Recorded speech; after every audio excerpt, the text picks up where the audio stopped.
Komið sæl og blessuð og velkomin í Spursmál, föstudaginn 27. september. Góð tíðindi bárust í morgun úr hagkerfinu sem hefur verið í miklu ójafnvægi síðustu mánuð og misseri. Verðbólgan komin niður í 5,4% og hefur ekki mælst lægri síðan í desember 2021. Þetta eru sannarlega góð tíðindi. En það víðar sem að ójafnvægið börnin okkar sem ekki ná að lesa sér til gagns eftir 10 ára skólagöngu, þau kvart undan því í Reykjavík að búið sig að stytta opnunartíma félagsmiðstöðva og sundlauga. Þau hafa ekki eins marga góða staði til þess að leita á kvöldin. Borgin, hún ætlar að þverskallast við og forgangsraðar ekki í þágu þessara barna. Þessi staði fráfarandi borgarstjóri sem hefur á þessu kjörtímabili verið erlendis á ferðalögum í meira en 90 daga. Það eru 18 vikur í fullu starfi. Það spurning hvernig forgangsröðunin hjá borginni en þetta allavega kallar á svör við slíkum spurningum. En það ekki öll vitleysan eins. Pírati og nokkrir vinstri grænir þingmenn, þeir hafa lagt það núna til að bann verði lagt við því að auglýsa jarðefnaeldsneyti. Þau telja að það megi ekki auglýsa vöru sem löglega á markaðnum og á að ríkja samkeppnum. Hvernig hægt að halda uppi virkri samkeppni í samfélagi á vöru sem ekki má auglýsa? Ég held að þetta sé varasamur vegur að feta ef allir þingmennirnir ætla að telja upp þau mál sem þeir eru á móti og finna leið til að banna það með lögum, þá endum við í samfélagi sem ekki mjög gaman að búa í, eða hvað. Og af fjölmiðlavettvangi, í gær bárust tíðinda lögreglan á Norðurlandi hefði fellt niður mál gegn starfsmönnum Ríkisútvarpsins, fyrrverandi og núverandi í tengslu við hið svokallaða Byrlunarmál. Lögreglan sendi frá sér dálítið sérstaka tilkynning og benti á að fyrningarfrestir væri að líða og ekki hefði tekist nægilega vel til með að þoka málun áfram. Það var þetta sakborningarnir sjálfur sem hafa lagt hvað drýgstan skerf til þeirrar niðurstöðu því að þeir hafa gert allt sem þeir gátu til að tefja málið. Lögreglan telur þó að þeir virðist að einsins sé að sími viðkomandi einstaklings sem ræðir hafi verið afritaður á Ríkisútvarpinu og enn standa því uppi stóra spurningar gagnvart þeim mikla miðli sem að við dælum yfir 6 milljörðum í á ári hverju. Hvernig á því stendur að menn ástundi slík vinnubrögð? Það kannski í anda þess sem við sáum líka daginn í ótrúlegri dánarfréttum sómakæran mann sem hafði fallið frá á níræðisaldri. Þá þótti Ríkissjónvarpinu við hæfi í fréttatímum sínum að niðra hann með því að tengja við mál sem áttu ekkert erindi í slíka tilkynningu. Svona Ísland í dag. Við ætlum að fara núna aðeins yfir stöðuna í Bandaríkjunum. Hermann Nökkvi Gunnarsson, blaðamaður okkar sem að fylgjast með þeim málum og verður neitt út í Bandaríkjunum þegar að kosningarnar fara fram. Hann ætlar að fara í þessu stöðu. Að því loknu komaðu Kristín Gunnarsdóttir sem að með hlaðvarpið komið gott og Björn Ingi Hrafnsson ritstjóri Viljans farið við fréttir vikunnar og að loknu því góða spjalli kemur hér í settið Sigurður Ingi Jóhannsson sem fjármála- og efnahagsráðherra Íslands. Komið sæl. 39 dagar þar ætla kjördagar rennur upp í Bandaríkjunum, en þrátt fyrir það þá atkvæðagreiðsla hafin utankjörfundar. Við ætlum að fylgjast þetta með viðtölu við 2 kjósendur sem að greiddu atkvæði í Virginíu nú á dögunum. January 6th, we have a guy who tried to overthrow the government already once, so I think he definitely shouldn't be elected again. But honestly, I would be voting Democratic anyway, because that's just generally my policy issues that I agree with. I just wanted to make sure that I got in early in case there was some issue with fraud. Well, I don't agree with everything 100% with Donald Trump. I think he's the much better selection. Like I say, just his record. He already has a record with the economy when he was here before. And I believe that he's going to continue that. And he's going to, one of the other issues is the border, security of the border. He was very good on that. Já, eins og þið sjáið, þá eru þarna skipta skoðanir á Donald Trump og Kamala Harris.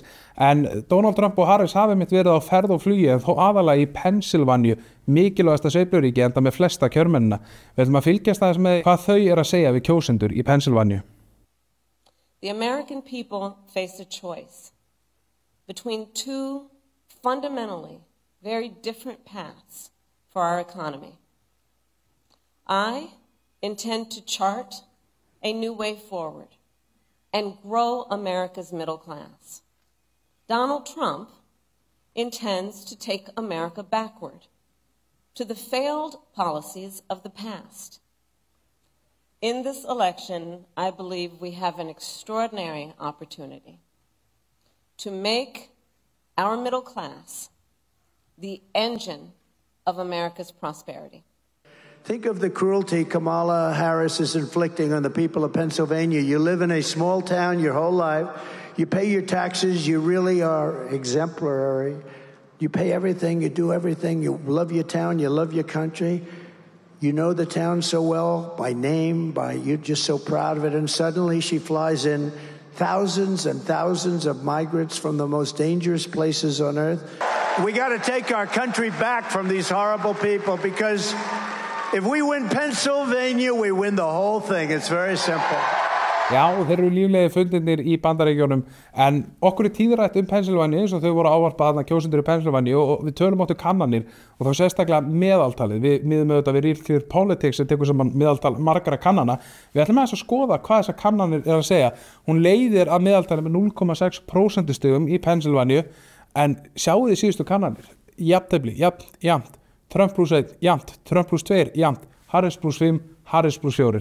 Það mjög óvenjulegt að sjá hversu jafna kannanirnar eru í Pennsylvania. Þetta er eiginlega hálf ótrúlegt, og því sjáu það að því neðar sem við förum, því meiri tími er liðin frá því að könnun var gerð, þannig að þetta fyrir það bil 2 vikum. Harris þar með plus 4 plus 5.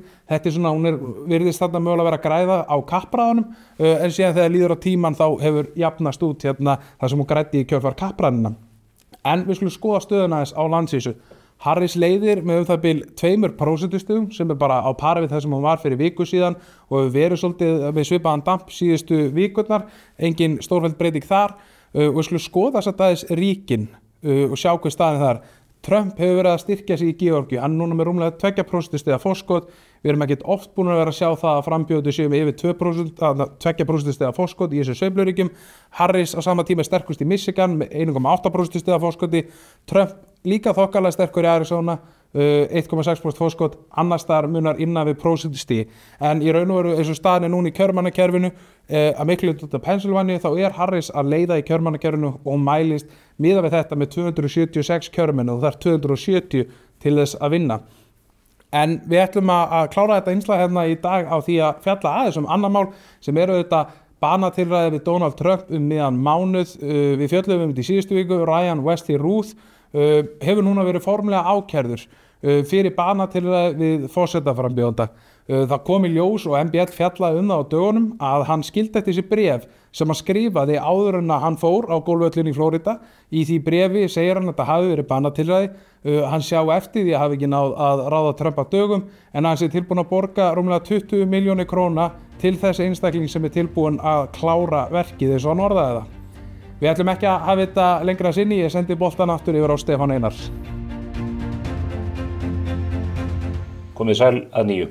Þetta var ágætt innslag hjá honum Hermanni Nökkvan sem að fylgjast með bandarísku stjórnmálunum fyrir okkur, og það er allt í járnum þar, en það er líka allt í járnum í íslensku pólitíkinni, og við höfum þess vegna fengið 2 ágæta greinendur hingað á svæði til þess að fara við þá stöðu. Það eru þau Björn Ingi Hrafnsson sem er ritstjóri Viljans og Kristín Gunnarsdóttir, hönnuður og stjórnandi hlaðvarpsins Komið gott. Velkomin bæði tvö. Takk hérlega. Pólitíkin á Íslandi, Björn, þú ert nú búin að vera spáð því núna eins og fleiri í kannski 1,5–2 ár að þessi stjórn sé búin að renna sitt skeið á enda. Nú er Svandís Svavarsdóttir að taka við Vinstri grænum í næstu viku. Er stjórnin að klára þetta, það síðustu droparnir? Ég held að það fari ekkert á milli mála, en við gleymum því ekki líka að hún fór síðustlið vor. Ég meina, þau hafa sjálfsagt, Bjarni og Guðmundur Ingi, það hafi þurft að mynda stjórnina aftur, fara í stjórnarmyndunarviðræður. Það voru aðrir kostur á borðinu þá. Ég veit að innan þingflokk Sjálfstæðisflokksins voru margir sem vildu gera breytingar og ég held að þær raddir hafi ekkert orðið hljóðari eftir því sem á líður. Nú er það að gerast, finnst mér, sem að handritið sagði að leið og Svandís tilkynnir þetta, þá mun hún líka tilkynna hvenær eigi að kjósa og svo er tillaga fyrir landsfundi VG að slíta. Ekkert að þessu á að koma óvart, nema það að það virðist vera kannski að forysta Sjálfstæðisflokksins sé alltaf jafn undrandi þegar eitthvað svona gerist. Jafnvel þó að allir hinnir hafi verið búin að sjá það. En Svandís segir, ég vil kjósa í vor, en á sama tíma segir hún, við förum ekki lengri útlendingamálunum og svo telur hún upp hvert mál af þetta öðru. Það er því kraftaverk ef stjórnin héldi fram á vor með þessar svona línur sem hún leggur. Já, en sko þetta er ekkert hefðbundin stjórn. Ég meina, hún er að sjálfsögðu fallin. Þetta fólk talast alla innbyrðis við. Þingfundurnir eru þannig að það er ekkert að gerast út af því að þau vilja ekki vera of mikið í sama húsinu, sko. Þannig er staðan. þú veist, og landsmenn bara líða fyrir það. Þau rauninni tala endalaust illa sína eigin ríkisstjórn og segja síðan alltaf, svo mikilvægt að halda áfram okkar góðu verkum, þú veist, ég meina þjóðin horfir bara upp á þetta og þetta ein allsherjar steik. Kristín, Svandís Svavarsdóttir, hún að koma af, mér að segja, vægðarleysi inn í þetta forystuhlutverk, ekki hægt að segja það? Jú, við getum alveg sagt það. Hún kemur alveg spangólandi núna inn á sviðið og ætlar greinilega að reyna að æsa hans upp grasrótina myndi ég halda, eða þú veist, ég held að það sem hún að gera, hún að fara inn í þessi 3 mál sem þessi ríkisstjórn myndi utanum, þú veist, orkumálin þau eru bara alveg að koma, hún að fara að hjóla í þau, hún búin að taka útlendingamálin og þetta hvalveiðiatriði sem virðist vera eitthvað ótrúlegt mál fyrir Ölsen og fleiri. Þannig að en ég samt segi svolítið eins og Bingi, ég skil ekki alveg okkur hún með svona brjálæðislega læti núna ef hún ætlar að kjósa í vor. Þannig að þú veist, ég held að, þú veist, Bjarni mun náttúrulega aldrei sprengja, það alveg þannig. Það verður ekki hans síðasta eitthvað verk sem mögulega formaði Sjálfstæðisflokksins að sprengja ríkisstjórn. Þú veist, hann bara allt og vel upp á alinn í það. Hann mun aldrei gera það. En mun þá ekki Svandís bara ná öllu sínu fram ef það staðan? Já, ég veit ekki, sko, ég held. Erum ekki að því nú þegar? Já, svolítið, en sko, ég nefnilega með eitt. Ég held sko að því að þú veist, Bjarni vill halda áramóta ávarpið. Það alveg ljóst. Hann fekk það ekki síðast þegar hann forsætisráðherra. Heldur að það sé ástæða? Hann vill gera það. Hann vill vakna, fara í bingogallan og flytja þetta ávarp. Þannig að ég held, og bara þú veist, ég ekki að setja sér ráðgjöf eða eitthvað, en þú veist, ég held að Svandís muni vakna 30. desember, akkurat 6 vikum áður hún fær útborgað og leysa upp þessa stjórn. Þannig að, en hann mun fá að flytja ávarpið þar áttur í því? Já, þú veist, það verður svona svolítið erfitt daginn eftir en hún sprengir, eða ekki það? Já, aftur... Þetta náttúrulega rauðdagur, það alveg rétt. Já, en það má sprengja stjórnir á rauðundum. Það ekki bundið við vinnuvikum. Og hefur verið gert á nóttunni, eins og Bjarni hefur áður lent í sjálfur. Og munaði minnstur núna daginn vegna brottvikningar málsins á Keflavík. Akkurat, en það sem ég held að séu þetta bara, staðan það að VG ætlar að bjóða þeim upp á nánast hvað sem á næstunni. Svandís þetta bara búin að átta sig á því að hún verður að reyna að endurheimta eitthvað af þessum róttæka vinstriflokki sem var og mörgum þótti þá kannski ekki passaði ríkisstjórn en væri mikilvægt aflaðna lengst til vinstri. Nú hefur hann haft forystu ríkisstjórn og verið aðilega þessa ríkisstjórn lengi en virðist núna allt í einu að stilla sér upp í stjórnarandstöðu, talar mikilvægt þess að hafa félagshyggjustjórn, flokkur sem í ríkisstjórn og ætla sér greinilega að skipta bara samfylkingunni inn fyrir Sjálfstæðisflokkinn eða eitthvað slíkt. Og út frá pólitískri leikjafræði þá bara mjög flókin staða þegar allir vita að forsætisráðherrann vill nánast gera hvað sem til þess að halda þessu saman. Ef engin annar á því ferðalagi með honum. Þetta væri allt öðruvísi ef við fengjum á tilfinninginu að þau væri með sameiginlegt plan. Við getum verið ósammála sumu og annað er gott. En það hver höndun upp á móti annarri? Þú veist, það bara hver og einn ráðherra sem á sinni siglingu. Þau ekkert að bera saman bækur sínar og koma yfirleitt að fjöllum þegar rættir málefni annars. Formaður Sjálfstæðisflokksins hefur lýst yfir að útlendingamálin séu í forgangi. Dómsmálaráðherra sem hefur tekið á sig þungan skell eftir þetta brottvikningamál, Guðrún Hafsteinsdóttir, hún hefur það verkefni að leiða það til lykta að koma hér á lokuðum búsetuúræðum og öðru slíku. Svandís Svavarsdóttir er búin að lýsa því að það hafi ekki stuðningin í VG. Verður ekki Guðrún bara að slíta þessu? Eða verður hún ekki bara að segja af sér sem ráðherra í ljósi þessara nýju stjórnmála? Ég meina, hún gæti náttúrulega bara hringt í íspilinn og bara slitið stjórninni einhvern veginn og haft þetta bara svolítið skemmtilegt. Ég meina, það alveg einleið. Ég held samt hún gerir það ekki. Þú veist, þetta náttúrulega bara mjög innprentað inn í Sjálfstæðisflokkinn að þeir séu svo óðbúslega stjórntækir fram í fingurgóma. Þannig að ég sé það einhvern ekki gerast að þau sprengið þetta. En myndi flokkunum græða á því? Flokkarnir hljóta að vera farnir að setja upp debet og kredit reikning það hvernig þið geta mögulega reynt að hífa fylgið aðeins upp því að allir ríkisstjórnarflokkarnir eru bara niður í gólfi með fylgið. Algjörlega. Ég held ef að Guðrún ætlar að gera það, þá líka skal hún gjöra svo vel og bjóða sig fram til formanns bara leið, myndi ég að segja. Þannig að það væri náttúrulega svona svolítið pungur í því múfi, þannig að hún geti alveg gert það. Hefði ekki Guðrún átt að neita að kalla lögregluna til og stöðva aðgerðina á Keflavík? Væri hún þá ekki með pálmann í höndunum? Sjálfsögðu átti hún að gera það og hún löskuð mjög eftir þetta vegna þess að hún segist sjálf að fara gegn eigin sannfæringu og án lagaheimildar. Það bara mjög alvarlegt mál. Ef að sjálfstæðismenn hafa verið þeirri skoðunar að þeir geta ekki undir neinum kringumstæðum verið flokkur sem láti spyrjast að hafi sprengt stjórnina, þá var þetta núna fyrir 10 dögum málið sem að þeir hefðu getað notað. Þeir hefðu getað sagt einfaldlega bíddu nei, við ákveðum ekki dagskrá ríkisstjórnarfunda á nóttunni og þetta búið að fara í sitt bundna lögformlega ferli. Ráðherra getur ekki verið með inngrip í því eða rætt svona mál á ríkisstjórnarfundum. Og látið svolítið eins og í spilum, séð á spil andstæðingsins. Hvað ætluðu þá VG? Ætluðu að sprengja þessu? Býtu þá var Sjálfstæðisflokkurinn ekki að sprengja? Með því að láta bara málið hafa sinn gang og grípa ekki inn í störf lögreglunnar. Fara eftir þeim, allt sem Guðrún hefur sagt. Ég að reyna að einfalda, þetta verður að vera almennar reglur fyrir alla, ekki með pólitísku inngripi ráðherra. Hún þurfti að varpa þessu öllu fyrir róða að kröfu VG.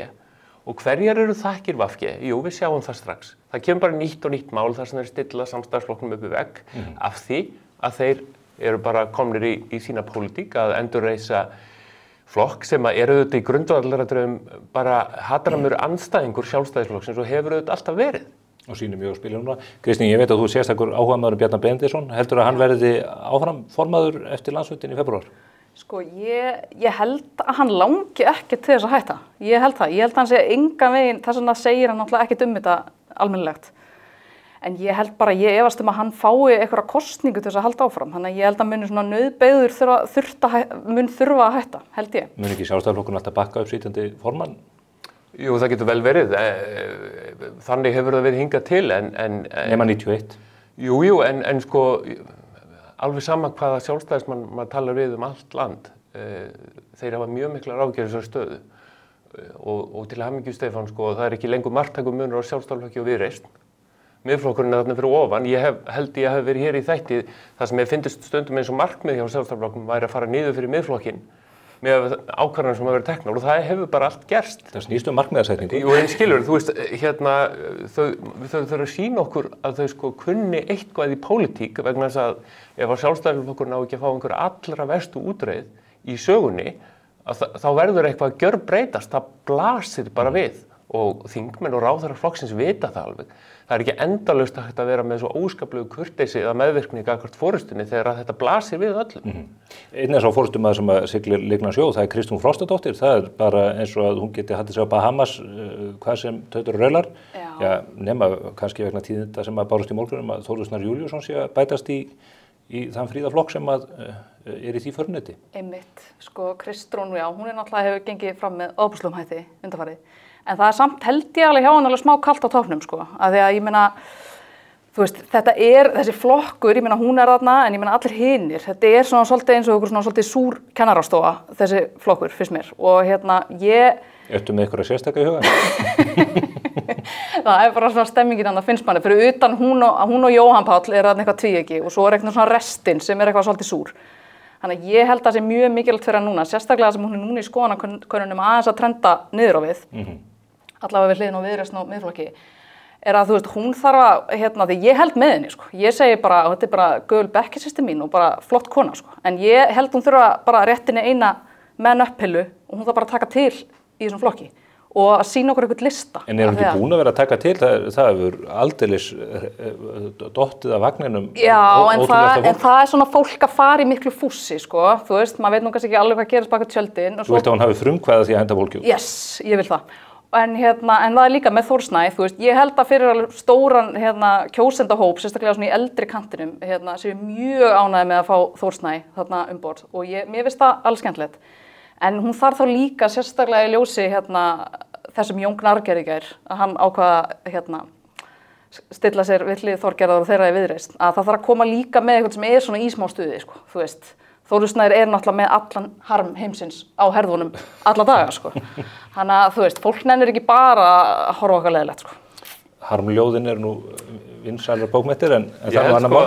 Ég held að það sé alveg rétt sem þið voruð að segja, sko, Samfylkingin á eftir að kynna sína lista og Kristrún og hennar fólk vill sjá breytingar. Þau hafa bara að tala með þeim hætti. Það margir í þingflokknum núna sem eru auðvitað ekki hrifnir af öllu sem hefur verið að gera allt og hún hefur ekkert haft þingflokkin með sér. Þau geta bara ekkert snert á henni vegna þess að hún hefur verið með slíkt fylgi og verið svo mikill kraftur í flokknum. Þú ert að vísa þar fyrst og fremst í Oddnýju Harðardóttur eða ekki og Þórunni Sveinbjarnardóttur? Fólk sem tilheyrir þá gömlu Samfylkingunni sem Kristrún hefur beinlínis talað alveg eins og verkefnaflokkurinn í Bretland hefur gert. Og Samfylkingin hefur aðeins verið að dala í könnunum, þrátt fyrir að vera með svona afgerandi forystu. Og ég held að þetta verið svolítið athyglisvert að sjá þetta með Jón Gnarr. Margir hefur kannski talið að hann gæti farið í Samfylkinguna. Honum finnst þau greinlega of vinstri sinnuð. Og hann hefur færst mjög hratt til hægri og hann gerði það nú beinlínis bara innan kosningabaráttunar í forsetakjörinu. Það fylgist bara með því gerast í rauntíma. Nei, en ég held ég sé samt ekki að segja neitt sko leyndarmál, en ég upplifið það bara sem miðaldra karlmaður. Að mér finnst ég vera hægri sinnaður sko með hverju morgninu sem ég vakna. Já, við tekjum því. Þannig að ég skil það vel sko. Vinstri mennir hljóta þá að fagna því að þeim fækkar alltaf mótnunum sem við vöknum það ekki. Þetta lítur einhver tíman að taka enda. Nei, skiljiði, að Þórður Snæ séu í Samfylkingunni held ég að kom ekki nokkrum einasta mann á óvart. Ég gerir það á því að málefnaskrá flokksins muni lengjast umtalsvert. En heldur þetta afli flokknum fylgis? Ég veit það ekki. Þetta er allt, mér finnst stóra spurningin hvort að Dagur B. Eggertsson ætlar í framboðið ekki. Kristrún, alveg eins og breski verkamannaflokkurinn, talar fyrir breytingum, breytt samfylking, fyrir breytt Ísland, við ætlum að gera þetta allt öðruvísi og svoleiðis og allt það er í húfi ef að hann situr við hliðina á henni. Sem gamla Ísland? Sko, Dagur B. Eggertsson er bara jafn umdeildur stjórnmálamaður, hvort sem okkur líka betur að ver, eins og Katrín Jakobsdóttir og Bjarni Benediktsson. Búin að vera svo lengi og taka mikið til sín. Þannig að allt það handrit þyrfti að endurskrifa og kannski er þá Þórður Snær bara komin af stað í það verkefni. Já, hann hefur skrifað nokkra bækur. En heldur að Kristrún sé þá ekki á þeim buxunum að fá dag inn í framboð? Ég held að það sé mjög skiptar skoðanir af því að þau gerir sér grein fyrir þessu. Ekki skiptar skoðanir hjá Kristrúnu sjálfur, hún lítur bara að vera einnig skoðun, er það ekki? Innan Samfylkingarinnar, ég hef ekki spurt Kristrúnu á þessu beint. Hins vegar held ég að Dagur hafi líka mikið með sér og eigi mikil ítök í starfi Samfylkingarinnar í borginni eftir að hafa verið borgarstjóri og oddviti flokksins í borgarstjórninni í mörg ár. Þannig að ég held að þetta sé bara flókið mál, en það er bara luxus að þurfa að velja, en það verður ekki allar ánægð þegar niðurstaðan liggur fyrir. En er það ekki einmitt líka það sem gerist þegar flokkar fara með heiminskautum, maður nefnir Samfylkinguna augljóslega, miðflokki líka, það fyllast biðraðir af lukkuritturum sem að vilja koma að stað og telja sig geta fengið ódýr þingsæti? Algjörlega, það er alveg pottþétt að gerast sko. En með Dag, ég meina að þú veist, jú, hann er umdeildur en hann er með frábært hár, þú veist, ég hef bent á það í löngumáli. Þú heldur að það hjálpi? Það hjálpar alltaf og þú veist, það er bara svoleiðis. En líka, ég meina, hann tuttaðist þarna sem borgarstjóri og hélt hópnum saman svona á einhvern hátt, bara í rauninni bara árum saman, þannig að mér veist hann nú, það er honum til hrós. Var hann ekki gjörgæslulæknir áður en hann fór í pólitíkina? Já, ég meina, hann hefur einhverja hæfni og ég meina, þú sér hvað er að gerist í ríkisstjórninni. Bjarni hefur enga, sko, stjórn á neinu og Svandís er bara einhvern veginn að trillast og Sigurður Ingi segir ekki neitt. Hann segir kannski eitthvað við þér á eftir, ég veit það ekki. Það kemur í ljós. Það kemur í ljós. En hefur Dagur B. ekki svona tímið? Hann er búinn að vera 90 daga erlendis á kjörtímabilinu. Ég held að kjörtímabilinu væri ekki eins og búið að vara í svona marga daga. Hefur þetta engin áhrif á hann þegar að svona tíðindi berast af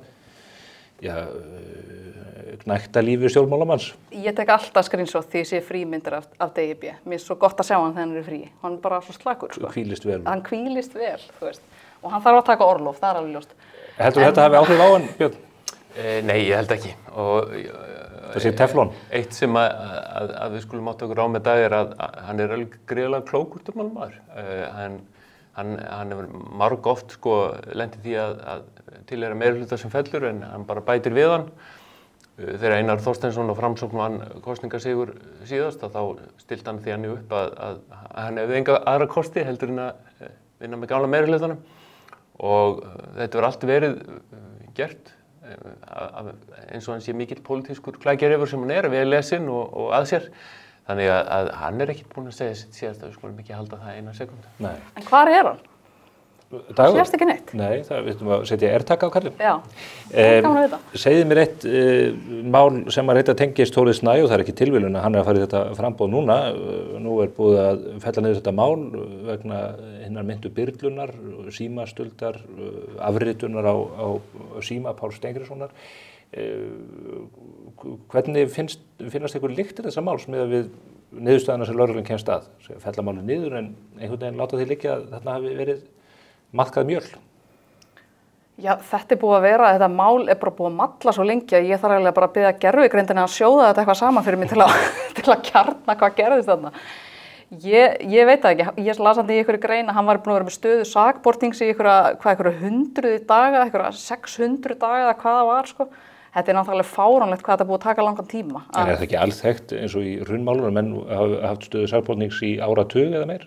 Já, þú veist, Byrlunar símamála á sama kaliberi og bankahrunið það? Erum við þar? Ég held að sé alvarlegra að reyna að drepa fólk heldur en að fella banka.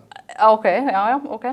En þú veist, þetta var líka eitthvað svona, þetta eitthvað einkamálarna líka sem að, þú veist, sullast sama við stærra pólitískt mál. Þannig að þetta mér finnst þetta mjög mikill bara svona sullukrókur, allt þetta mál. Þannig að ég veit ekki eins og hvað mér finnst niðurstöðuna á þessu máli. Ég eiginlega bara hef ekki skoðun á því. En ég er bara fegin að, þú veist, þetta sé búið og við getum hægt að pæla í þessu, sko. Björn gamall fjölmiðlamaður, RÚV bara úr snörunni með þessu? Það verðist lögreglan greinilega til þess ekki komast neitt áfram með málið og þarna á bakvið svona persónulegur harmleikur. Þetta bara ömurlegt mál. Það hins vegar ekkert eins og hefur haldið fram að lögreglan hafi verið að reyna að finna einhvern heimildarmann. Hann alltaf legið fyrir. En þetta svona klassískt dæmi þar sem báðir aðilar hafa allt aðra sögu að segja niðurstöðuna. Við tökum eftir því að sakborningarnir eru að tala með allt öðrum hætti heldur en skipstjórinn og hann reyndar segist alltaf kæra þetta til ríkissaksóknara, þannig ég veit ekki hvort þetta búið en auðvitað á ekki svona mál að taka svona langan tíma og bara nauðsynlegt að fá einhverju lyktir í það.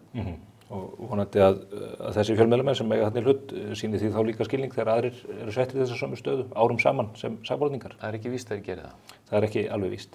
Ég eiginlega verð að spyrja ykkur bæði tvö í ljósi allrar umræðunar pólitíkina og út af umræðunum listana og uppstillingu þeirra. Ég búin að spyrja meðal annars Sigmund Davíð út í þau mál. Ekki einhverja líku til þess að þið blandið ykkur í þetta? Þið eru mikið á vettvangi að ræða menn og málefni pólitísk? Nei. Það engar líkur á því. Heiðrún Lind sagði það líka en það trúir því enginn. Sko, ég hætti í stjórnmálum 2007 og bara eiginlega hverju ári síðan þá maður alltaf spurður og þannig að það verður ekkert breyst í því. Mér hefur einu sinni svona formulega verið boðið að ganga til liðs við flokk og fara í framboð. Þá baði Inga Sæland mig að hitta sig á kaffihúsi og bara spurði mig. Mér fannst það svo flott hjá henni sko að vera einhvern veginn í því að tala við fólk og stilla upp á lista. Ég afþakkaði, en þetta bara ekki neitt sem á dagskrá. Heillar þetta ekki lengur? Taldum Ingu Sæland? Mér finnst pólitík mjög heillandi og mér finnst staðan í íslensku stjórnmálum alveg einstaklega heillandi nú stundir. Það betra að tala hana heldur en að stunda hana? Það bara spurning. Ég veit ekki hvort að ég geti sett niður við Ingu Sæland, sko. Það alveg þannig, sko. Hún er auðvitað stórkostleg, var hér í þættinu Jónu Gunnarsen liðinni viku og átti stórleik, bæði utan vallar og innan. Talandi þá pólitík, Kristín, ég býð þér hérna því að þú hefur einmitt farið mikinn eins og Inga Sæland frænkaðinn í hlaðvarpinu komið gott og þið látið vaða í fólk af hörku. Ég hef nú verið sagður að vera dónulegur á netinu en ég eins og bara leikskólabarni í samanburði við ykkur Ólöfu Skaftadóttur. Nýjasta þættinum tókuði Mörtu Guðjónsdóttur borgarfulltrúa allra ekkilega fyrir. Þetta eitthvað sem kom að skala og fólk bara vona því að veghefillir verði settur á það hér í viku hverri? Já, ég ætla bara að vitna í móður mína sem sagði, segðu bara að það sé engin óhulltur fyrir þínum athugasemdum og það alveg rétt hjá henni. Það engin óhulltur fyrir okkar athugasemdum, okkar Ólafur, en Marta Guðjóns, eina sem ég þekki af henni einhver kennslukonu-störfi í 90s, sko, þannig að ég þekki henni ekki persónulega, en það sem ég get alveg sagt hana Ólöfu mína að hennar dyr standa alltaf galopnar fyrir vandamál annara og hún einhvers konar sáluhjálpari fyrir bara hálft alþingi. Þannig að eina sem ég heyri núna í vikun að það bara fólk sem vil reisa henni styttu fyrir fram að ráðu sig til þess að þora meðan aðri þegja, sko. Hún spegill sálarinnar fyrir stjórnmálunum? Á einhvern hátt, já, það myndi ég segja, sko. Þess vegna svo gott að vera með hana í hlaðvarpinu og ég get bara verið svona, þú veist, skattgreiðandi á kantinum, sko, sem hefur einhverjar meiningar, sko. Viljinn á fullu, það kosningavetur yfirvandi, hvað er að vanta hjá þér? Bara þetta dæmi sem þú nefnir þetta stórmerkilegt og afhjúpar kannski eitthvað sem er búið að tala heil lengi. Það ákveðna einheltismenningu sem hefur verið í borgarstjórnarflokki Sjálfstæðisflokksins og þó að það sé hægt að segja af því grínsögur þá er þetta líka stórfurðulegt og skrítið mál að þannig ekki virt að það sé fólk í oddvitasæti og mér Hann sér sundur þykkur þessi borgarstjórnarflokkur. Já, greinlega og það þarf þá auðvitað skoða það mál vegna þess að það sannarlega búið að skipta aftur og aftur oddvita en ef að ákveðin öfl hagar sig með þeim hætti með þess að þarna var lýst, þá það náttúrulega með hreinum ólíkindum. Þau fengu vinnustöðarsálfræðing inn í þingflokk Samfylkingarinnar, myndirðu mæla með því fyrir borgarstjórnarflokk Sjálfstæðisflokksins? Ég held að þetta sé eitthvað sem að eiga að skoða sjálfsögðu, en þetta líka bara svona ákveðin grundvallaratriði.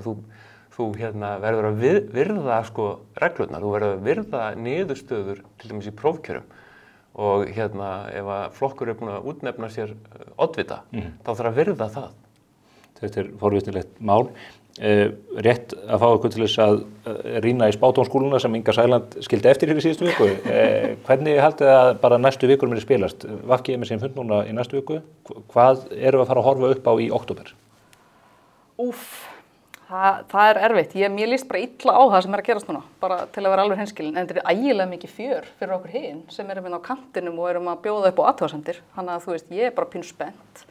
Eru virkir í athugasemdum mjög ánægð með þetta? Já, þau eru mjög ánægð með þetta og við sem teljum okkur vera í stakkbúin að útvarpa okkar athugasemdum, við erum bara hrifin En þetta bara eins og Björn Ingi sagði hérna áðan, ég meina, þetta býður náttúrulega bara upp að það þó þau segja allir að kjósa í vor, þá basically mun ekki neitt gerast þangað til í vor, bara ekki nokkur skapaður hlutur í neinum af þessum málaflokkum sem þeir segjast alltaf vinna eitthvað í eins og orkumálum, þannig að þetta verður bara eitthvað skötu líki. Núna allavega hvað var það eitthvað aðgerðir hjá þessum flokkum myndi ég halda og þessari ríkisstjórn?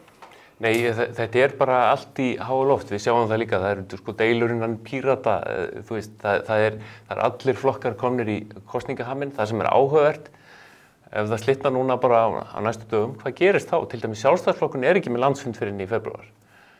Þannig að ef það slitnar fyrr, þá ætlar þó bara Bjarni að halda áfram og leiða flokkin. Mikið það flýtt landsfundi. Jú, þetta nefnilega gríðarlega áhugavert allt saman og Heldurðu að Þórhallsson sé að teikna upp B-plan það? Það hlýtur að vera, það bara hlýtur að vera.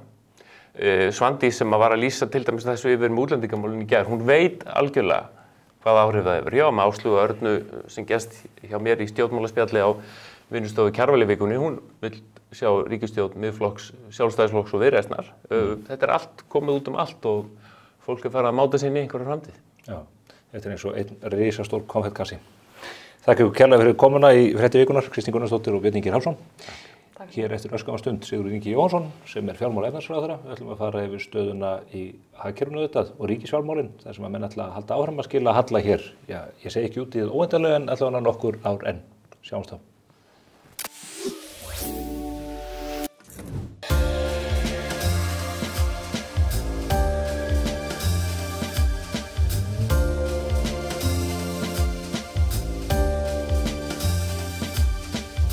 Herragarðurinn klæðir þig vel.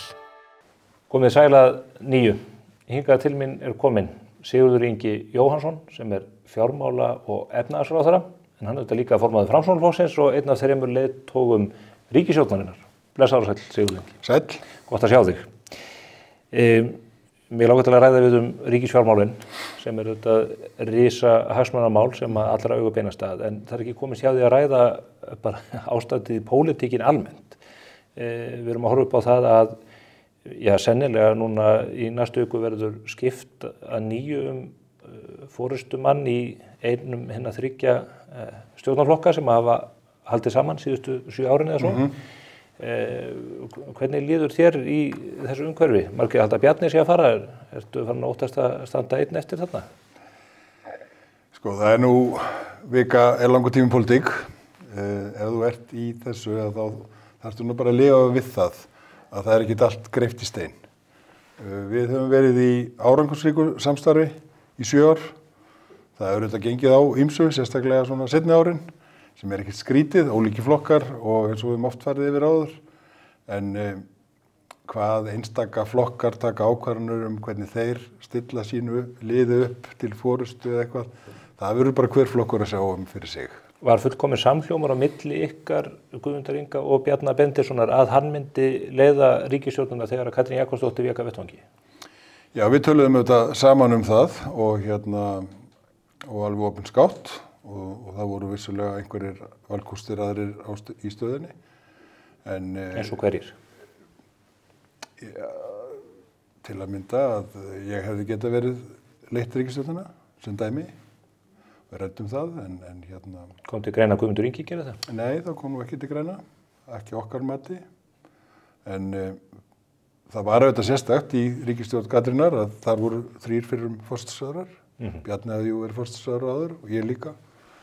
Og þegar við hittum Angelu Merkel þá fannst henni þetta mjög sérstakt að horfði á Katrínu með aðdáðanur augum, hvernig hún hefði stjórn á svona ríkisstjórn með 2 fyrrum forsætisráðherrum. Og það var ekki bara ansi reynt góð að stjórna á ykkur?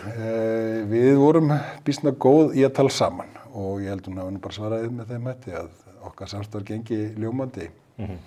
Þannig að það var bara niðurstaðan að okkur fannst þetta vera eðlilegast og við vorum þá sammála það og heldum þess vegna áfram því að þú heldur ekki áfram þegar þú ert á svona tímamörkum öðruvísi en þú sést sammála hvert þú ert að fara. Þið handsalið samkomulag það að klára þetta kjörtímabil. Það var mjög skýrt í tali ykkar allra þegar að Bjarni tekur við forystutöfunum að þið ætla að klára þetta kjörtímabil. Nú ljóst að Guðmundur Ingi að hverfa úr stjórninni, eða þar að segja hverfa úr forystusætinu, verður áfram í ríkisstjórn gerir ráð fyrir. Eða verður nýr formaður sem ekki gengur út frá að Svandís Svavarsdóttir verði? Hún bundin að þessu samkomulagi eða var þetta samkomulag milli ykkar 3 persónulega? Ég myndi bara segja að við alla jafna þá eru þetta kjörtímabil 4 ár og við sögum bara við ætlum að klára hér fullt af verkefnum sem að við vorum þá ekki búin að. Við náðum reynda mjög miklum árangur í síðastliðið vor í gegnum þingið. Engu að síður eru verkefni enn sem við erum að vinna að. Og ég vil bara segja eins og staðan núna þá væri það fullkomið ábyrgðarleysi ef ríkisstjórnin héldi ekki áfram við þær aðstæður sem uppi eru. Það liggur fyrir að það einhver vaxtaákvörðun Seðlabankans í næstu viku. Ef að ríkisstjórnin til að mynda flosnaði nú upp í þessari viku eða síðustu viku, þá væri það fullkomið ábyrgðarleysi í þeirri stöðu. Ég held að líkurnar á því að vaxtalækkunarferlið myndi hefjast í næstu viku væri úti ef það bættist hér við pólitísk óvissa. Það fullt af verkefnum, þú nefndir hérna ríkisfjármál og efnahagsstöðuna, við erum á góðri leið, þetta alltaf koma eins og ég hef sagt, en það gerist ekki nema því sé fyllt eftir. Það pólitísk óvissa uppi þó að ríkisstjórnin haldi, menn hún hefur hangið að bláþræði hér. Það var það sem ég var að segja, í svona pólitík þá auðvitað alltaf einhver óvissa. Hún meiri núna en hún var fyrir 3 árum? Já, hún það.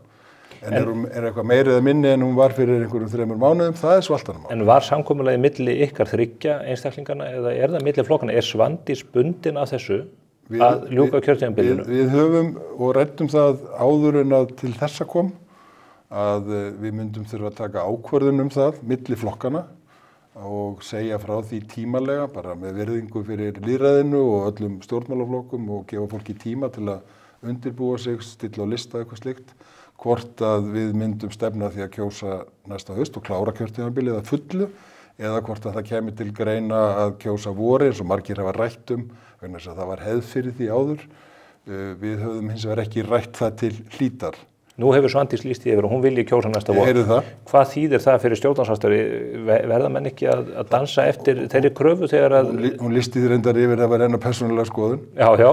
Sem þýðir að ef við setjumst niður og hún verði formaður eins og við skulum bara gefa okkur, allar líkur séu á því. Við myndum setja peningin á það í fjármálaráðuneytinu. Já, klálega. Ef við værum í að veðja, þá myndum við gera það. Setjum allt á rauðan. Þá myndum við gera það ef við værum að veðja, en sem sagt, já, við myndum þá eðli máls setjast niður eftir það og ræða það til hlítar og koma saman fram með ákvörðun. En nú á sama tíma þessi fundur framundan hjá VG og þar liggur líka fyrir tillaga frá áhrifafólki innan flokksins það að slíta stjórnarsamstarfinu núna. Ertu ekki uggandi yfir þessu? Þar að segja, ekki bara stór hætta á því að við þessi stólaskipti innan VG að þá komist hann í rót á málefni eins af stjórnarflokkunum sem þetta hefur verið í forystunni í 7 ár af þessum 8 sem þið stemduð á, að þetta flosni bara upp núna og menn verði bara búið til kosninga, kannski bara á aðventunni? Mér finnst það ólíklegt, ég veit það ekki, ég ekki í VG og það sá hópur sem tekur ákvarðanir, ég heyri hins vegar alveg hvernig ráðherrar sem ég að vinna með tala mikilvægi þess að ljúka verkefnum og yfirlýsing Svandísar hennar persónulegu mati að þetta kjósa vori bendir nú ekki til þess að það sé hennar vilji standi til einhvers annars.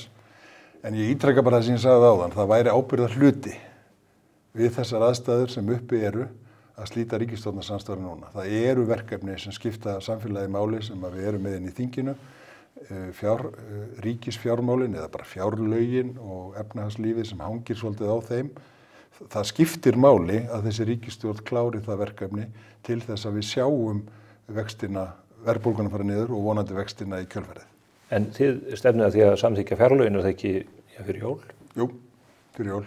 En er þið þá ekki lofulegi að slíta á bara stjórnunum milli jól og nýjar? Ef að það er stóra máli sem þið þurfið að ljúka? Ég held að, nei það er ekki nóg. Við erum líka með verkefni sem við erum að vinna að og hérna... Hver eru þau? Það eru þó nokkur mál sem eru í þinginu sem skipta máli. Það sem við getum ekki náð að ljúka fyrir jól, munum við þurfa þá tíma eftir jól til þess að klára. Ég get nefnt samgönguáætlun, það skiptir máli. Hún náði ekki að klárast í vor vegna þess að það voru svona lausir endar eins og varðandi höfuðborgarsáttmálan sem þá búið að binda Það eru aðrir þættir sem þar eru inni sem að varðar samvinnuleiðaverkefnin, það varðar svona einstaka þætti sem er verið að vinna að núna og verður hægt að klára það í haust, vonandi. Ef ekki, þá þurfum við að klára það inn í janúar, febrúar. En nú er þetta orðið miklu róstusamara í pólitíkinni. Og verður eðlilega á kosningavetri. Já, innan VFG, það er mögulega formannsslagur innan Sjálfstæðisflokksins framöndan í febrúar. Það er allt rólegt í Framsókn. Já, þetta er allt að koma allavega hjá ykkur. En eru einhverja líkur á að þið geti komið þessum stórum málum í gegn? Er samgönguáætlun af þeim toga að ríkisstjórn verði að halda af þeirri ástæðu? Ég nefndi bara hérna eitt verkefni sem skiptir máli. Nei, það er einfallega skiptir máli. Núverandi rennur út áramót.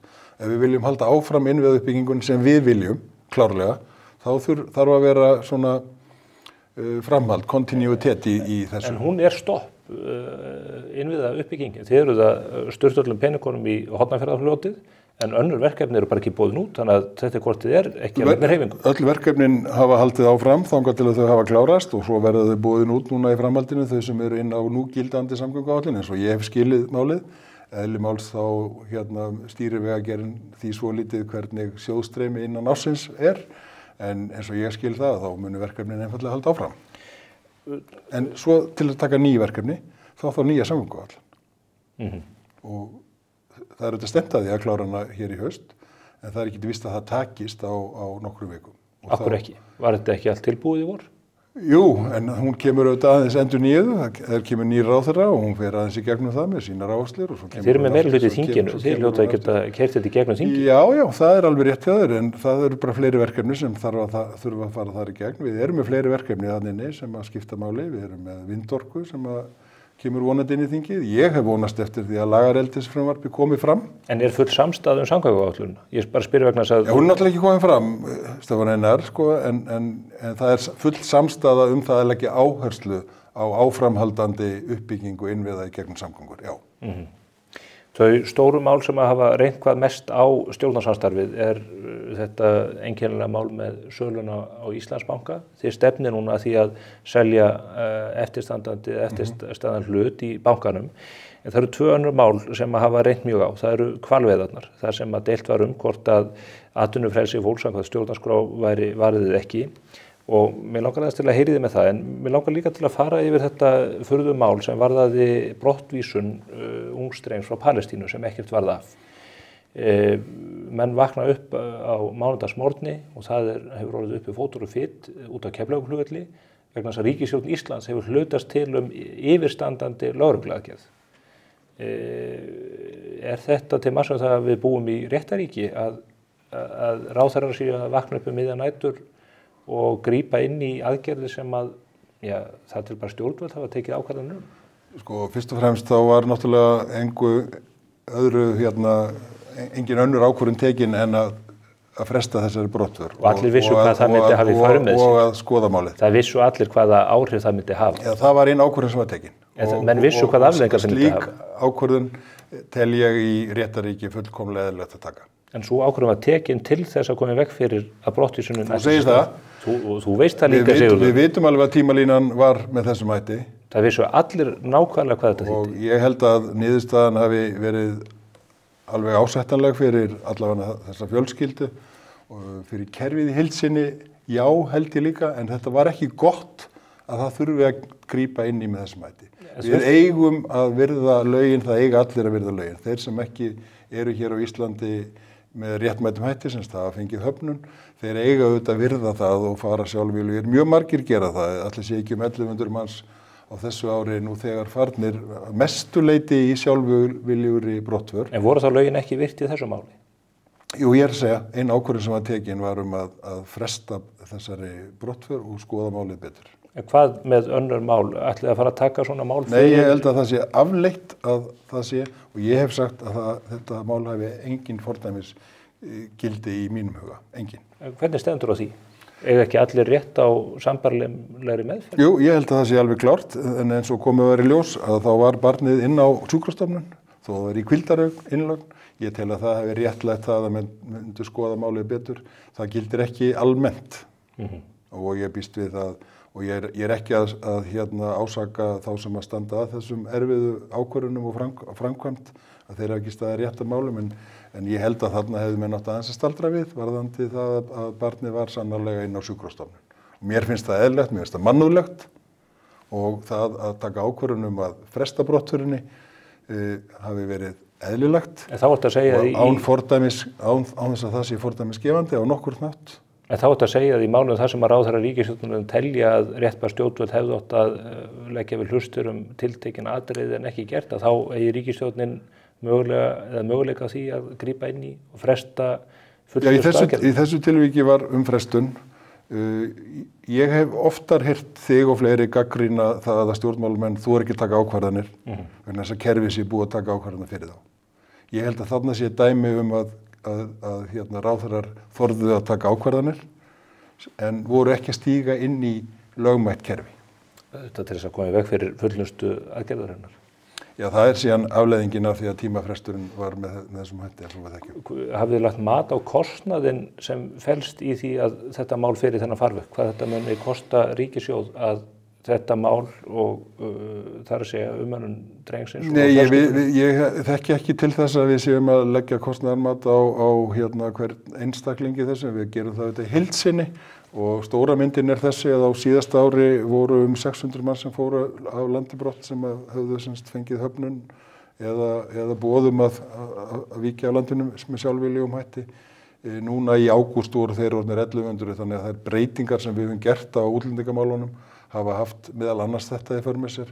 Það var líka haft það með í för með sér að það sækja mjög færri hér alþjóðlega vernd heldur en áður. Þannig að kerfið, við erum að ná betri tökum á kerfinu. En óttastu ekki að fólk sem hefur þá eða að berjast við alvarlega sjúkdóma eins og þessi drengur sannarlega að gera, að þeir hafi aukinn hvata til þess að koma hingað vitandi að það mögulegt að koma ríkisstjórninni eða þvæla ríkisstjórninni inn í ákvarðanir þessu tagi. Það sem að menn hafa gert varðandi velferðarkerfi hér almennt. Við höfum dæmi frá Venezuela, við höfum dæmi tiltekna hópa sem að koma frá Úkraínu til þess að njóta sérstakrar þjónustu í sambandi við heyrnartæki og annað í þeim dúr. Við eigum alltaf að fara varlega í því að búa til fordæmi, en nei, ég óttast þetta hins vegar ekki. Hvalveiðarnar, hver staðan á því? Ert þú fyllilega sáttur við að þetta mál hafi farið þennan farveg, hafi svipt þetta fyrirtæki möguleikanum á að sinna sinni útgerð í sumar og það er yfirvofandi gagnvart ríkinu skaðabótakrafa sem að geti hlaupið á milljörðum króna? Nei, ég er ósáttur og hef alveg hygglust tjáð mig með þeim hætti alveg frá upphafi. Í stjórnarsáttmálanum þá er ekki stafur hvalveiðar, hvorki að þeim skuli viðhaldið eða þeim skuli hætt og það var eitt af þeim málum sem við einfallega sögðum látum liggja.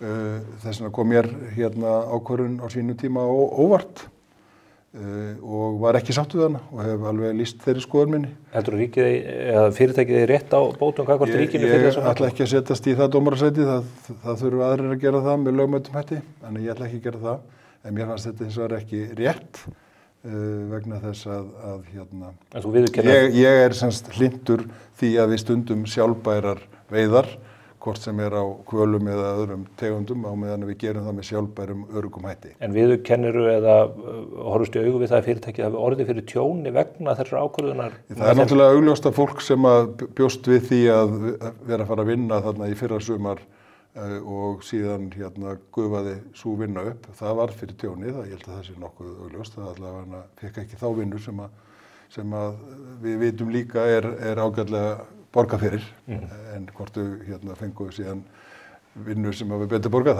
það bara veit ég ekki. Nei. Förum inn á fagráðuneytið þitt, fjármálaráðuneytið, sem að þú tekur við, þetta fyrsta sinn í, það ekki áratugi sem að... 45 ár. Nú ekki lengra? Nei. Sem að framsóknarmaður situr í fjármálaráðuneytinu. Hver var það síðast?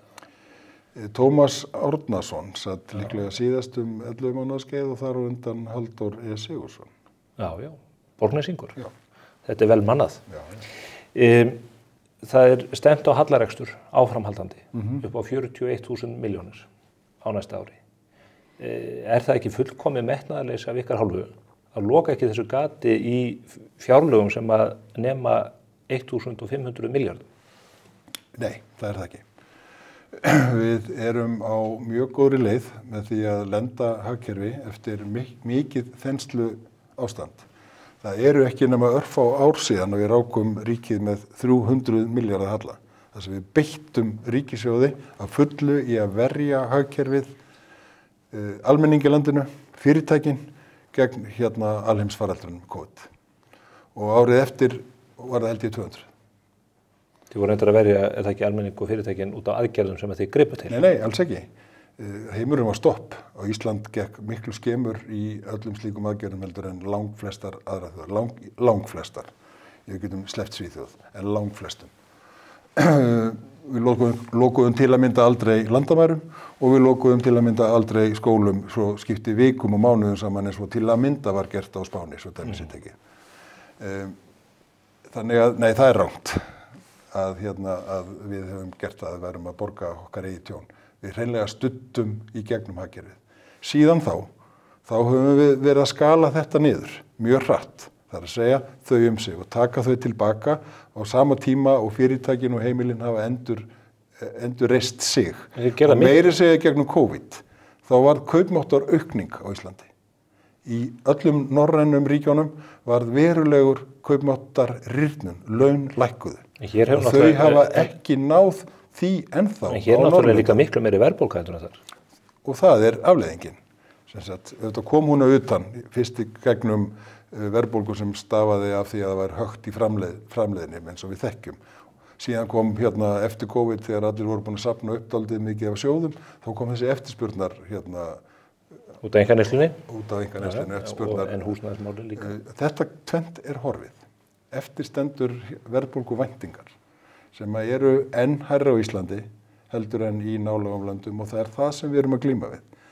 Væri hægt að gera það með því að skera niður á fullu, ná hallalausum fjárlögum svona að nafninu til og skapa leið húrrandi atvinnuleysi? Hugsanlega já. Það er nákvæmlega það sem gerist við það að þú ferði í slíkar aðgerðir. Stjórnvöldin á hinum Norðurlöndunum hafa skalað niður umsvifin frá því í COVID. Já, og við líka. Ekki nandanæris mikið. Jú, við erum búin að því. Það er ekki húrrandi atvinnuleysi á hinum Norðurlöndunum. Jú, það er það. Nei. Það er sennilega 9% atvinnuleysi bæði í Svíþjóð og Finnlandi, 20% atvinnuleysi í ungu fólki í Finnlandi. Þeir eru vissulega með evru sem að gera það verkum að þeir eru búin að vera í 30 ár í þessu basli, en þannig er staðan þar. Danmörk er þar ekki. Verðbólgan án húsnæðisliðar er til að mynda hærri í Noregi heldur en hér hjá okkur. Ef við horfum 10 ára eftir tíma. Það sem ég er að benda á er að ég er bara að segja, við erum að fara þá leið. Þeir eru búin að skala þetta niður. Hér er ekkert atvinnuleysi. Við erum búin að skala líka niður. Við erum núna að lenda hagkerfinu mjúklega með sennilega einhverju mestu atvinnuþátttöku sem til er. 9,25% stýrivöxtum. Það er mjög hátt. 6-7% verðbólgu. Það er ekki. Hún er 6%. Búin að vera 6-7-8%. Leyfið mér svo ég hækki það. Já, hún var náttúrulega 10%, en hún er búin að lækka niður í 6%. Þetta er ekki mjög lending. Jú, hún er það. Talaðu við fólkið með húsnæðislánin sem er að fá endurskoðun á lánin sin. Fólki finnst þetta ekki mjög lending.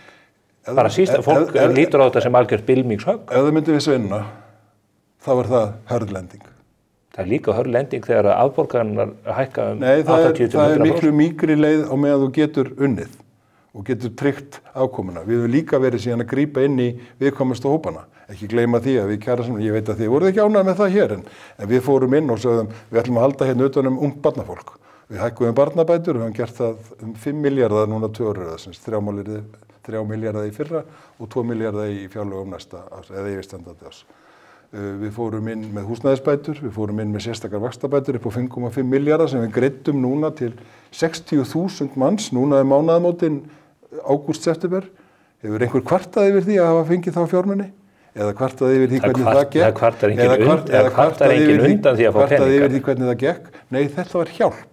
Við erum að bjóða núna í samstarfi við sveitarfélögin fríar skólamáltíðir sem muni skipta 12.000 króna máli fyrir fjölskyldu sem á 1 barn á grunnskólaaldri, 24.000 ef þú á 2 börn á grunnskólaaldri. Og langstærstu hluti almennings á Íslandi getur bara borgað fyrir þessa skólamáltíð sjálf þegar að borga niður skólamáltíð. Langstærstu hluti á Íslandi getur líka greitt af húsnæðislánum. Skuldastaðan er lægri og í sögulegu samhengi hefur hún ekki hækkað mikið. Vanskil hafa farið hækkandi en þau eru í sögulegu samhengi mjög lág. En það eru hópar á Íslandi sem við þurfum að horfa betur á. En þeir að gera þetta fyrir alla, þess vegna spyr ég, það þá þannig að... Það er skynsamlegt. Hér er þetta að tala skólamáltíðir sem þið þolið ekki. En skólamáltíðir eru mjög mikilvægar. Það er bara búin að sýna fram á að þetta er ein besta leiðin til þess að eyða út fátækt barna. Ég hef ekki séð neina rannsóknir sem sanna það, en það sem ég er að... Ég skal senda þér. Já, ég skal fara yfir það í blaðinu, en það sem ég er að nefna með skólamáltíðirnar, og þú segir það er ekkert mál að taka á sig 2-földun á afborgunum húsnæðis af því að þið borgið niður barnabætur og skólamáltíðir. Ég sagði það ekki, ég sagði að við værum að reyna að styðja við viðkvæmustu hópana þar sem að þetta biti grimmast. Við sjáum hins vegar að ef við horfum á kúrfuna yfir heildina, að fólk á mínum aldri, jafnvel á þínum aldri, er ekki með hærri vaxtabyrði heldur en það var áður. Og það er vegna þess að við erum búin að greiða niður skuldir, veðskuldir okkar á húsnæði eru lægri heldur en það voru, af ýmsum ástæðum. Og er þá allt í lukkuna velstandi? Það er ekki allt í lukkuna velstandi þegar þú ert með 9,25% stýrivexti og 6% verðbólgu. Þess vegna skiptir máli að við höldum áfram á þessum takti. Þess vegna skiptir máli að fjárlögin eru að mati Alþjóðagjaldeyrissjóðsins og Seðlabankans nægilega aðhaldssöm til þess að ná þessu með mjúkri lendingu. Án þess að við ruggum við því að atvinnustigið sér. Það fer alveg eftir því hvernig maður lesi yfirlýsingu Alþjóðagjaldeyrissjóðsins. Ég lesi þar yfirlýsingar margar og það er þetta orðað eins og það er. Útís núna síðustu viku tók undir það sama og hækkaði lánshæfismat ríkisins vegna þess sem hefur verið allt og lágt. Sem hefur verið allt og lágt. Já, og það komið á sama stæði núna og það var fyrir efnahagshrun. Lánakjörin hafa og eru enn óásættanleg. Hjá ríkinu? Já. Algjörlega, og það er verkefni, ég hef sagt að það eru 2 verkefni sem við þurfum að horfa á.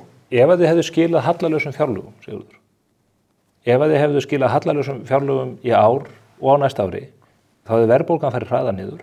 Ég er ekki viss um það, vegna þess að þá hefði atvinnuleysi aukist og þá hefði fólk... Það er ekkert atvinnuleysi á Íslandi. Nei, en það mun koma ef þú skerð niður. Við erum ekki í niðurskurði, við erum í hæfilegu aðhaldi. Við erum með mjög mikið aðhald. Við erum með mjög sveigjanlegan vinnumarkað. Þannig að það fólk flyst líka í burtu. Ísland þolir ekki atvinnuleysi. Það verður ekki atvinnuleysi í landi þar sem að innflutningu fólks hefur verið í tugum þúsunda og það fólk ferður aftur frá vettvang. Þú getur ekki fullyrt það og það er ekki reynsla. Við höfum séð það gerast. Já, það er ekki reynsla sem var í COVID, að það hefur bara horfið á braut. Það fólk gæti ekki farið í vinnu annar staðar heldur en það getur farið í vinnu annar staðar núna. Hugsanlega. Eins og í Pólandi. Það er reyndar staðan í Evrópu er ekki svo stama á Íslandi og staðan eins og OECD sér hana að á næstu 10 árum verði hér að jafnaði 2,5% hagvöxtur, svona ef þeir geta svona, það erfitt spáð framtíðan og hvað það svona langa, en þeirra lína liggur þar, á meðan að Evrópa er 1,5% lægri að jafnaði.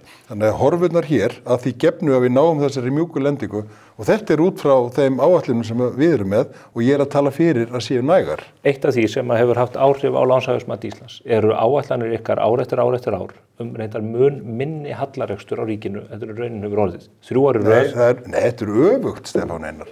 Við skiluðum 100 milljarða meiri afkomu 3 ári í röð. Já, þú verður að hlusta á það sem ég er að segja. það hefur áhrif á lánshæfismatið þegar þið gerir ráð fyrir því áætlunum ár eftir ár að skila miklu meiri halli raunum verður á. Til lengri tíma litið er það auðvitað jákvætt. En 3 ár í röð, 100 milljörðum betri afkoma á hverju ári. Hvað er í gangi í fjármálaráðuneytinu? Þetta eru 100.000 milljónir sem munar. Þetta er svakalega mikill munur. Og ár eftir ár og aldrei finna menn leiðina til að reikna þetta rétt. Og sættarlegur og verkefni sem við erum einfallega núna að segja. Það eru 3 verkefni sem ég er verið að leggja áherslu á, það er og ríkisstjórnin. Við höfum bara sagt þau gögn, þessu opinberu gögn, fjármálaráðuneytið samkvæmt lögum og opinber fjármál á að byggja sína tekjuáætlanir á opinberu gögnum. Það eru gögn sem við fáum frá Hagstofunni og þau eru því miður ekki betri heldur en þær upplýsingar sem fara inn í það kerfi, meðal annars frá atvinnulífinu. Þetta er bara verkefni sem við þurfum að fara miklu betur í. Er einhverja líkur á því að þið séu að ná tökum á þessu? Verða þessar áætlanir ekki bara eitthvað gísk út í loftið? Nei, ég held að þegar við erum svona búin að greina þennan vanda og sjáum hvað hann er, við höfum bara hreinlega sett inn, ef við hefðum haft réttu upplýsingar réttu gögnin, þá er líkanið sem að unnið er eftir, þá hefði það verið svona, ef að segja, svona meir og minna svo staða. Hvenær ákváðu það að ráðast í þá vinnu að laga þetta? Því nú hefur þetta gerst ár eftir ár og þið hefur bara hallað ykkur aftur og sagt, já, þetta er ansig, ágætt fyrir okkur svona eftir að hyggja að þetta sé bara alltaf 100 milljarður betra.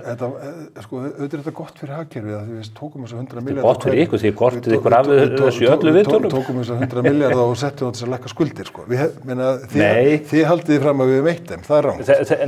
Það er nú eitt af því sem ég þarf að ræða hér við þig, vegna þess að þú hefur haldið þessum. En bara klára hitt, þegar þú varst að spyrja þessa gagnavinnslu. Þetta er verkefni sem við settum á stað hér í sumar, sem við erum að bara fara að vinna. En af hverju hefur það ekki verið gert miklu fyrr? Ég skal ekki segja. Við erum kannski, þegar það gerist fyrsta skiptið, þá er þetta óvænt. Þegar þetta gerist í annað skiptið, þá sem hvað er eiginlega í gangi og það sem var í gangi var að íslenskt hagkerfi er gríðarlega dýnamist, öflugt og Hagstofan hefur verið að leiðrétta hagvöxt aftur í tíman, meira að segja núna fyrir stuttu var verið að leiðrétta hagvöxtin á árunni 23 sko tæplega 1% hækkun úr 4,1 í 5%. Það tekur engin mark á upplýsingur frá Hagstofan? Það er auðvitað það sem verður afleiðingin og er ekki gott.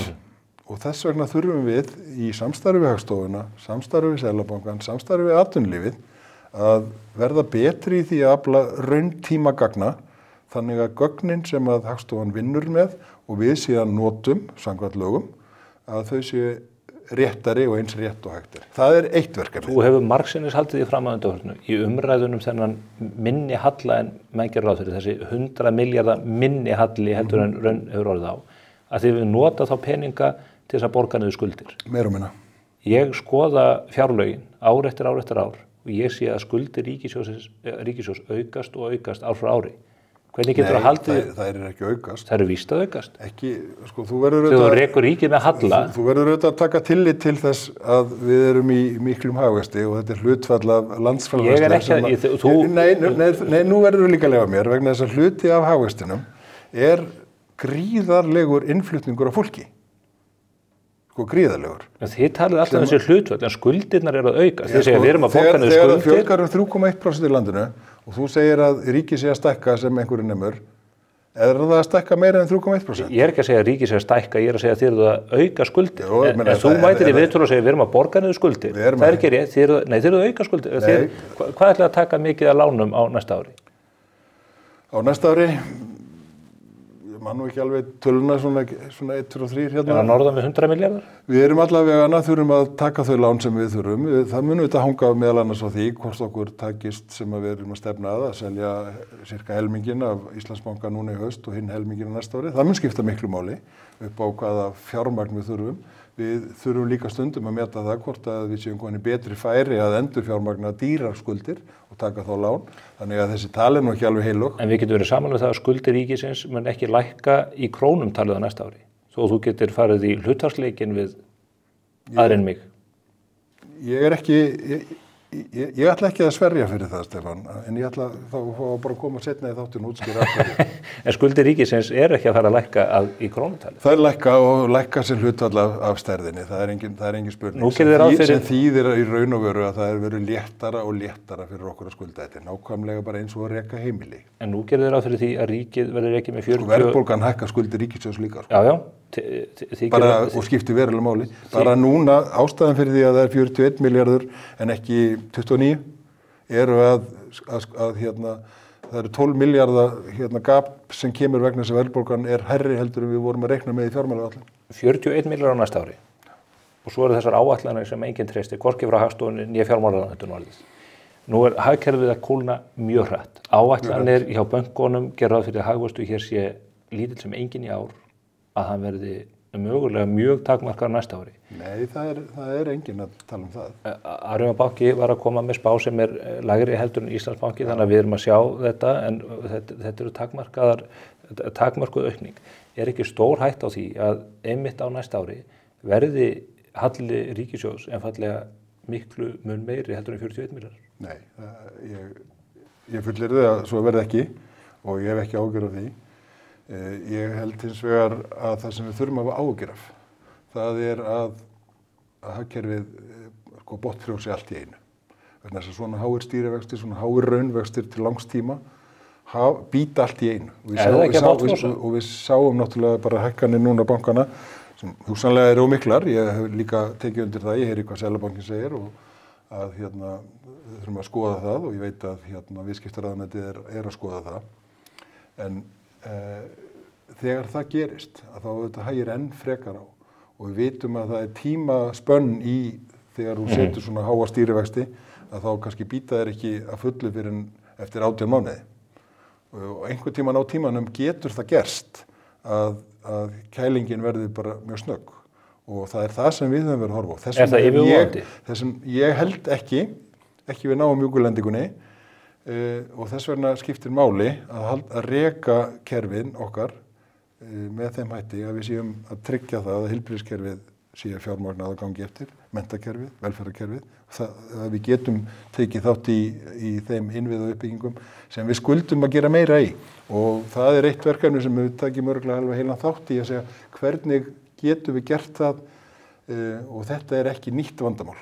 Við erum búin að vera að horfa á þetta í mjög langan tíma hverja fjárfestingar geta ríkissjóðs vegna þess að kerfin okkar taka sífellt meira til sín. Fjárfestingin minnkar og minnkar. Og fjárfestingin, nei, hún verður reyndar ágæta á næsta ári, en það er líka vegna þess að ríkisfyrirtækin okkar, fyrirtækin sem við erum með, þau taka svolítið hluta af þessari opinberu fjárfestingar getu okkar.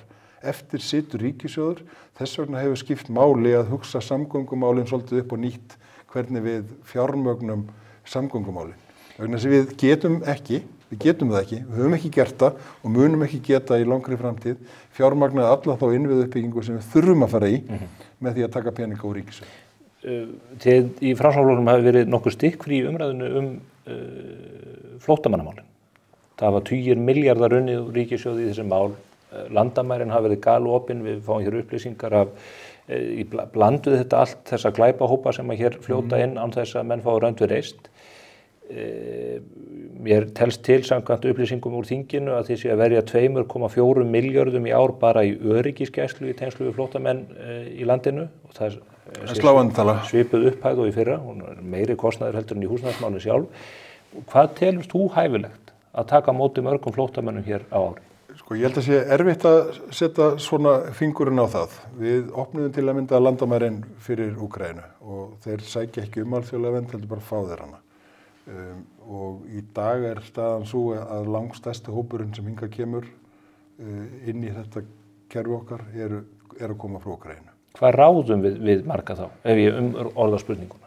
Að því að kerfin eru á þann mörgum nú þegar. Ég ætla bara að segja alveg svo að það sem gerðist hér fyrir nokkrum árum þegar að við vorum ofan í Úkraínu að fá mjög marga frá Venezuela og það var aukning í umsóknum annara að þá vorum við komin yfir öll þolmörk allra kerfa. Heilbrigðiskerfis, þess að geta komið fólki fyrir í húsnæði, bara í gegnum landamæraeftirlit og annað. En sem fjármálaráðherra, viltu ekki svara því hvað, af því að nú hafa ég get ekki sagt nákvæmlega tölu. Nú hafa Svíar og Finnar, það mjög sterk umræða í Kanada þessi mörk, meðal annars út af bara áhrifunum á húsnæðismarkaðinn. Er ekki eðlilegt að þið sem leiðtogar ríkisstjórnarinnar, þú sem ert með budduna, ríkisbudduna í vasanum, að þú svarir því? Við erum að keyra þennan kostnað niður mjög hratt á þessu ári. Og við munum sjá enn meiri hraða á því á næsta ári vegna þess að við erum að ná betri stjórn á þessu málaflokki. En þú vilt ekki svara því hver mörkin er? Ég get ekki svarað hvort að það eru einhver tiltekin tala af þeim sem við búum líka í heimi, Stefán Einar, sem sífellt alvarlegri og verri. Við verðum fyrst og fremst að vera með svipað fyrirkomulag og það þjóðir sem við berum okkur saman þessu Norðurlönd.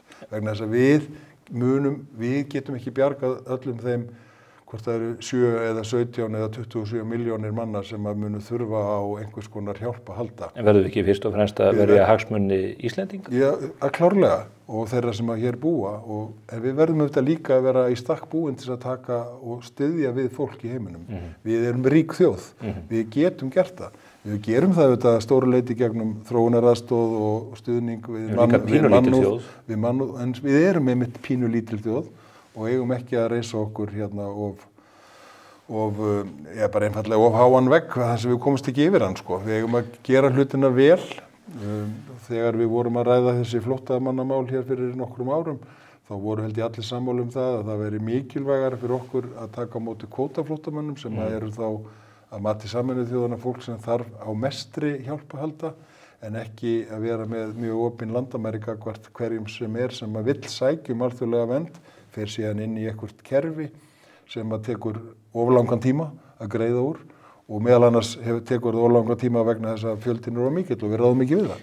Talandi ríkisfjármálin og kostnaðinn og aðhaldið. Þið hafið verið í ríkisstjórninni að auka á sérstaklega vorþinginu allskyns verkefni sem að þið vilja keyra í gegn sem kostnaðarauki fyrir ríkið.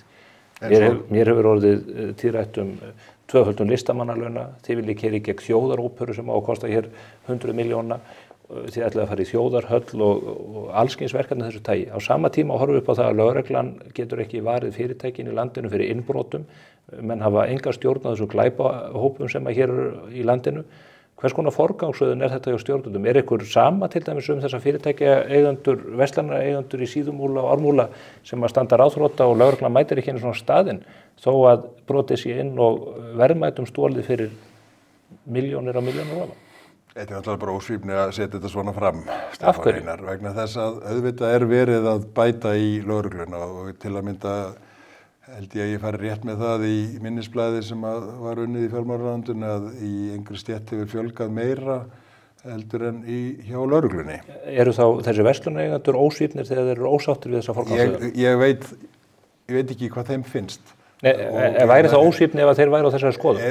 Ef þeir eru á þinni skoðun þá finnst mér það ósvífin nálgun vegna þess að við erum auðvitað að byggja upp miklu fjölbreyttara, flottara samfélag þar sem kallar á alls konar þarfir.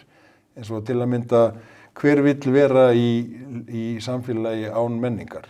Finnst þér það að vera fjölbreyttar og flottara samfélag þar sem að fólk getur ekki varið eigur sínar og innbrota faraldur? Ég er bara að segja að það eru fleiri þættir heldur en einhver einn sem við erum að horfa á. Við getum hins vegar alveg ætlast til þess að við tökum betur utan þessa öryggisþætti og ég tel það mjög mikilvægt. Öryggi borgarina kemur á undan menningunni gerir ég ráð fyrir. Það er alltaf númer 1, 2 og 3, algjörlega.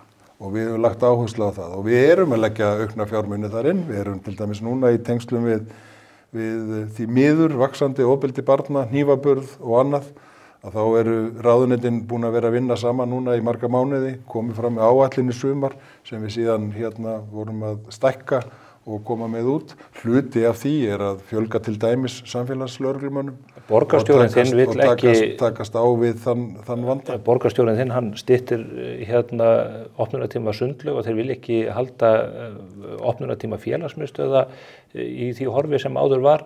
Ég veit ekki hvort að það leysir alla vanda. Ég er hins vegar alveg sannfærður að við sem erum foreldrar, við eigum að eyða meiri tíma með börnunum okkar. Ég held að það sé miklu stærra atriði heldur en hvort að einhver sundlaug eða félagsmiðstöð sé opin hálftíma eða klukkutíma lengur eða skemur. En það lýsir forgangsröðun. Ég er ekki viss að það sé rétt hjá þér, en ég segi bara þetta verkefni að koma þessu ofbeldi út úr okkar samfélagi forgangsverkefni. Það gerum við ekki öðruvísi en að allir taki höndum saman. Það er ekki nóg að setja bara lögregluna á göturnar eða inn í samfélagið. Það verða allir að taka þátt. Og þá er ég líka að tala heilbrigðiskerfið okkar, skólakerfið, en ekki síst okkur, foreldra, ömmur og afa. Ég er afi. En ég er alltaf foreldri, en þau eru orðin fullar. Þú ert laus úr þeim pakka. Ég er búin að útskrifa það, en það tekur annað pakki við. Gleðst yfir barnabörnunum, en ég hef áhyggjur af þessu umhverfi sem við erum að sjá. Og varðandi glæpagenginu og eitthvað slíkt, þar þurfum við einfallega að gera betur. Við erum að takast á við áhugaverða verkefni á landamærum, gegnum Schengen, þar sem er aukið eftirlit. Mér finnst það eitthvað sem við eigum að nýta. Mér hefur fundist í gegnum tíðin að við höfum ekki notið nægilega góðs af því að vera hluti af þessu Schengen. Lögreglustjórinn á Keflavíkurflugvelli kvartar sárun undan því að þið hafið ekki keyrt í gegn kröfur og sektir á flugfélögum að birta ekki farþegaupplýsingar.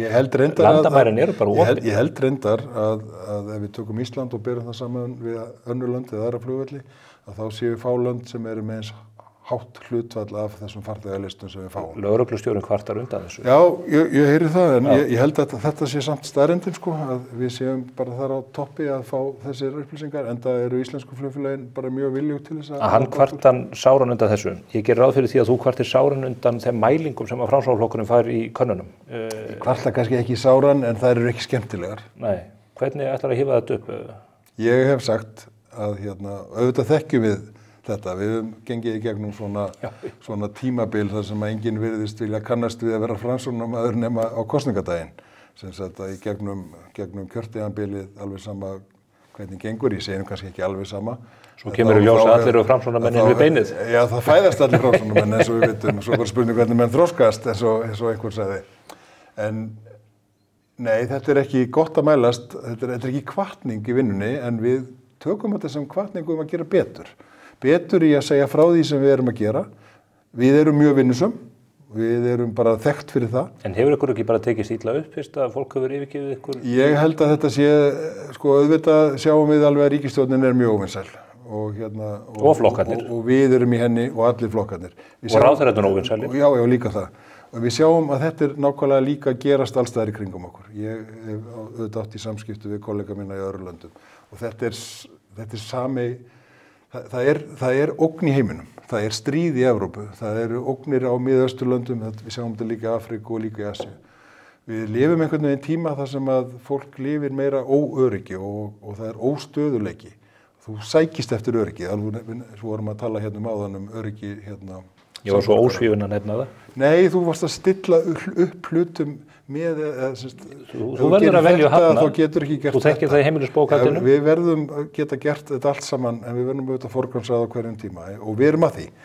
En ég er bara að segja, þetta er eitthvað sem við upplifum. Á Íslandi upplifum við það að þegar að stýrivextir eru búin að vera í meira en 1 ár 9,25% og verðbólgan á há, þá hún sé að fara niður, að þá eykur það pirring hjá fólki og ég skil hann.